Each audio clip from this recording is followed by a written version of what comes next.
კონშულს აქვს აქონდროპლაზია, რომელსაც არაფერი ეშვებება. არ იყო მარტივი, რა თქმა უნდა, ამასთან თვალის გასწორება.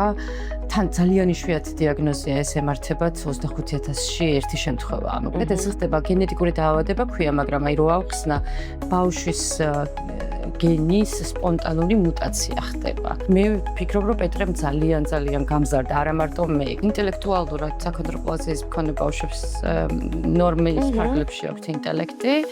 ერთადერთი სჭირდებათ ხელშეწყობა სახლშიც და გარეთაც, რომ რაღაც დამოუკიდებლობის უნარჩვევები გამოუმუშავდეთ და გარემო ამაში დაიხმაროს. როდესაც ხედავ, რომ შენ ისე თვალებით გიყურებს, რომ ამაში არ ჩანს რაღაცა სინანული, სიბრალული, უკმაყოფილება და პირიქით ამაყობს მოსწონხარ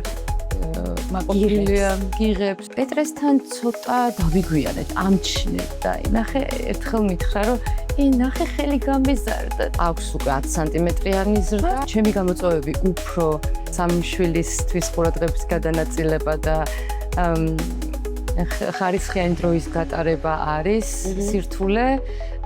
ვიდრე ის, რომ განსხვავებული არის აქედან ერთ-ერთი და თქვათ რაღაცა მაგ მხრივ გამოწვევები ნაკლებია.